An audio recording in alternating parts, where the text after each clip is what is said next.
So good morning. I'm Lieutenant Colonel Nicole Drury. Thank you, T, for the nice introduction. And it just, wow, makes me so happy to see so many faces here this morning. I'm honored to stand in front of you to speak about something that means so much to me and is so close to my heart, and that is remembering our nation's heroes. First, before I get started, I'd like to take a moment to acknowledge amongst us anyone who's lost a loved one in the line of duty to our country. And secondly, I'd like to, if anybody here has served in the armed forces or they have a service member in their family, if you could please stand, we'd like to acknowledge you.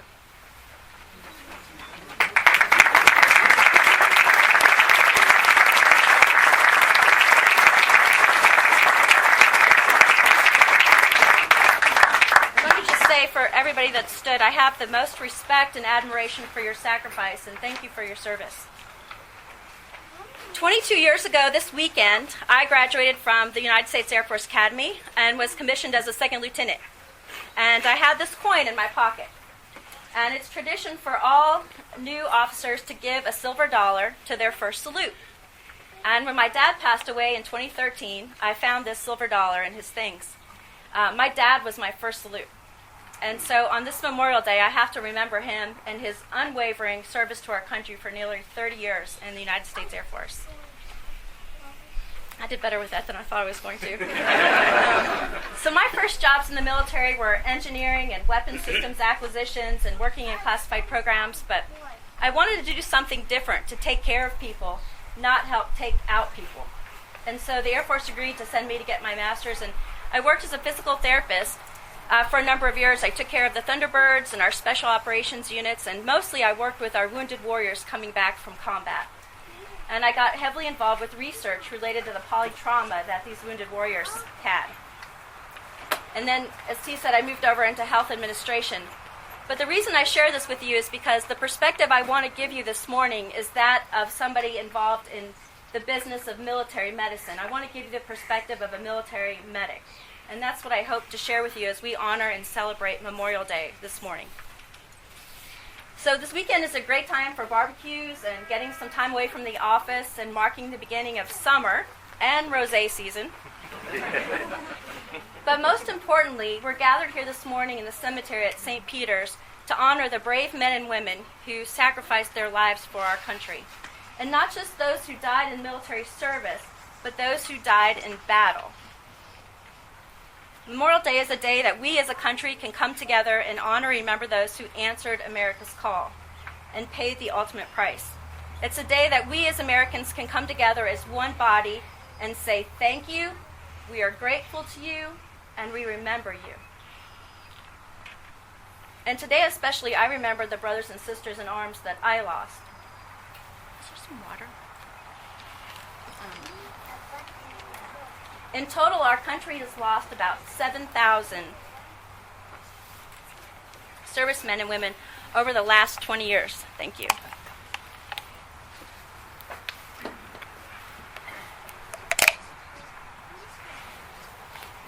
$7,000 is a lot of people.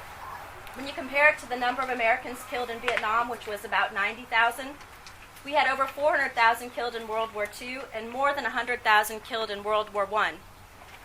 But more than half of all Americans killed in conflict, their lives were lost in the Civil War. And it was about 500,000 who were killed, and at the time that was equal to about 12% of the population. So 12% of Americans were killed in the Civil War. But today is a very different time. It wasn't that long ago that most Americans knew someone who had been killed in battle, or that they know somebody who's serving in the military.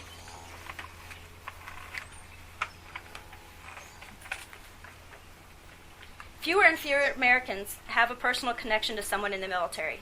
We do seem to have a disconnect in our society about what's going on overseas with deployed military operations, who these people are that are serving, what they're experiencing. We have over 1.3 million men and women wearing the uniform today. Plus we have another 1 million reservists on call. And taken together, those numbers still equal less than 1% of our U.S. population today that are serving in the military. And I think this is important, and I share this with you because I think it changes the consideration that we give to the cost of conflict. the experience of going to war, and what it's like to adjust coming home. So this morning I want to share with you what I think about most on Memorial Day. And Memorial Day always takes me down Heroes Highway.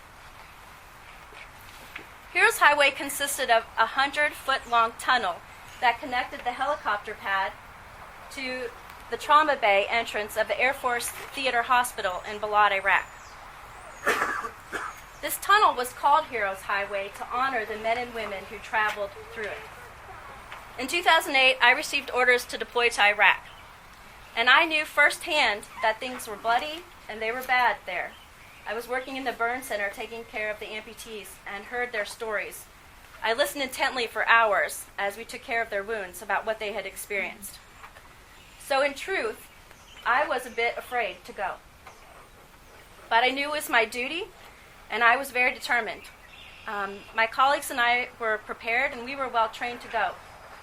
So I packed my bags, and I boarded a military aircraft bound for Balad, Iraq. Balad, Iraq is in the Sunni Triangle. It's about 40 miles north of Baghdad. The Air Force Theater Hospital there was the largest U.S. hospital in Iraq, and it was equivalent to a level 1 trauma center here in the United States. And arguably, it was one of the most successful ever. We boasted a 97% survivability rate, which meant no matter how badly injured you were, if you made it to us, there was a really good chance that we could save you.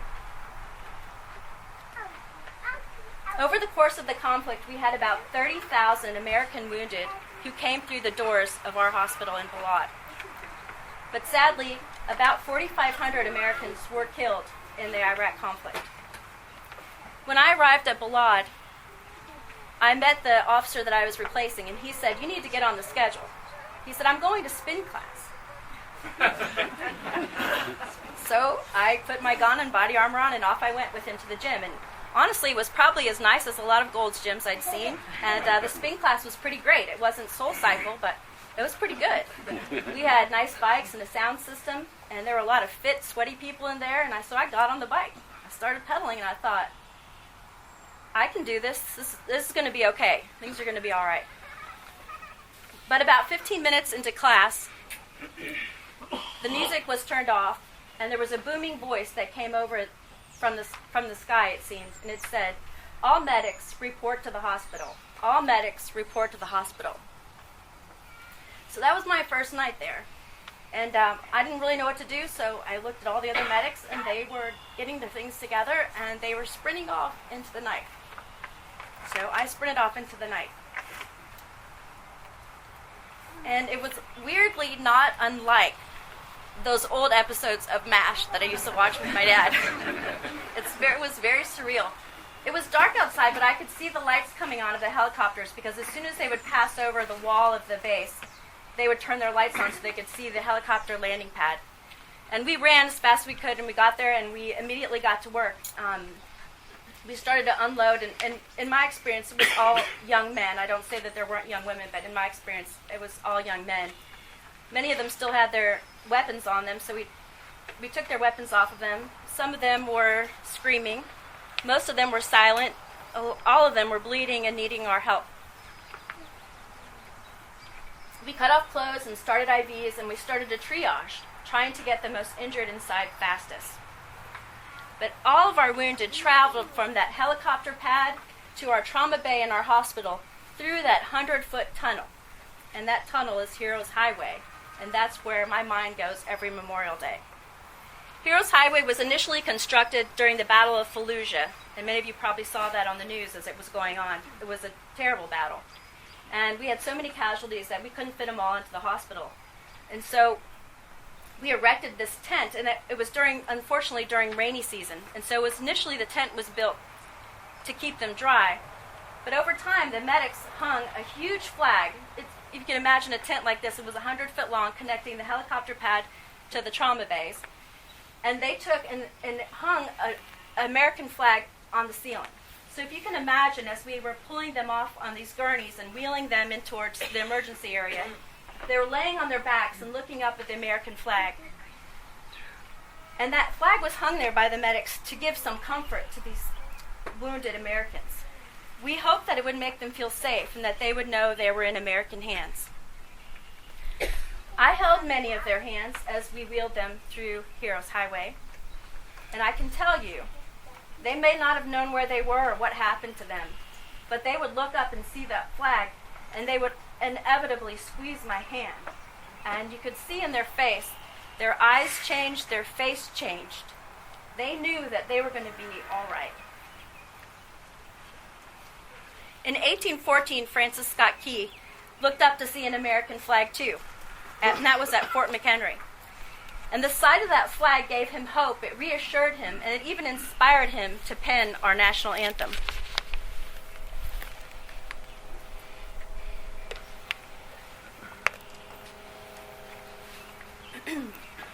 So nearly 200 years later, servicemen and women could still feel that same comfort by seeing the flag after having a hard-fought battle.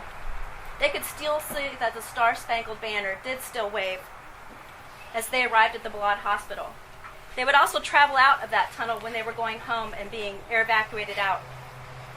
And they knew that because of their sacrifices and the sacrifices of the brave men and women that they served with, that they would be returning to the land of the free and the home of the brave.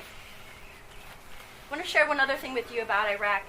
One thing that I was not prepared for when I was there is, towards the end of my time there in 2009, the casualty rate and the fighting went down, and we were all very happy for that.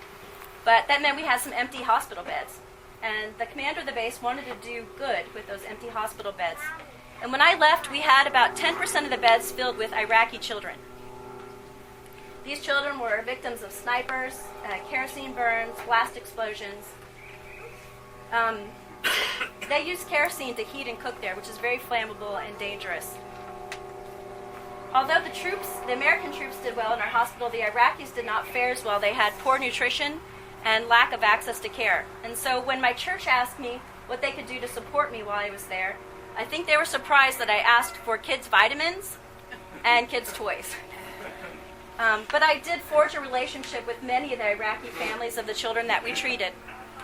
And I hope and I wonder often if they'll grow up to remember the kindness of Americans, maybe something about our American values, and that as they grow, maybe this will change their perspective on the world. And I want to say that although war is awful and terrible, good can come from bad. The Balad Hospital pioneered many advances in battlefield medicine, such as whole blood transfusions and protocols for massive blood loss. We also vastly improved the way that we diagnose and treat traumatic brain injury. And then when our military members were home, the number of amputations that we were treating drove an exponential growth in prosthetic and amputee care. And so those battlefield innovations transcended the military and help our civilians now who are amputees, have traumatic brain injuries, etc. So good can come from bad. In closing, I'll tell you that I'm very grateful for my time in Iraq. Every American warfighter there knew that they could rely on us, the military medics. And this gave them the courage to do dangerous missions, to be heroes, to kick down doors, to fly over dangerous territory, and if needed, to risk their lives to rescue their fellow servicemen and women. And the 97% survival rate of the wounded Americans was unprecedented in the history of conflict. And we did this in tents, and we did it in sandstorms and under mortar attack. A few months after I came back from Iraq, I was back working at Brooke Army Medical Center, and there was this young man that I had been taking care of. And I walked into the clinic to see him, and he was in his wheelchair, and he had a birthday cake that he was blowing out the candles on. And this young man, he's really more of a boy, this young man that I've been treating came down every day with a smile on his face. He worked hard in his rehabilitation, and he had an amazing attitude.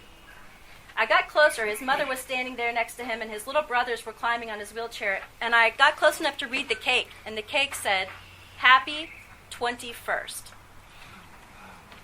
And this young man had lost both of his legs above the knees.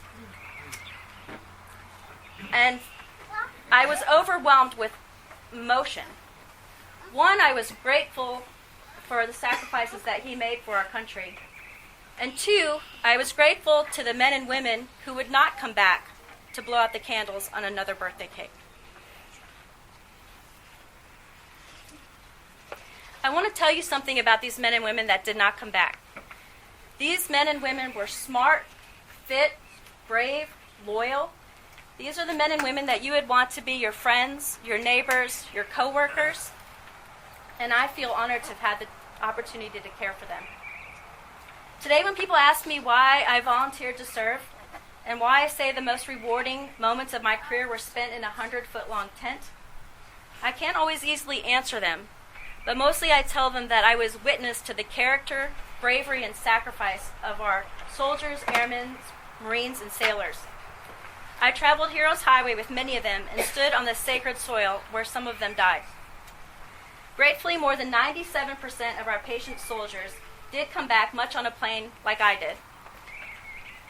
But the other heroes, nearly 7,000, since I joined the military, came home under a flag. And Memorial Day is their day, and I ask you to remember them always.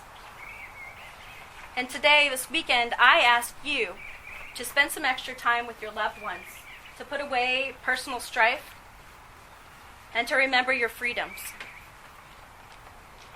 And I have to say, as a deeply patriotic American and also as a veteran, it really warms my heart to see so many of you gathered here this morning to pay tribute to the men and women who gave their lives for our country. So I'll say thank you, and God bless our fallen, God bless our veterans, God bless our men and women in uniform, and God bless our country.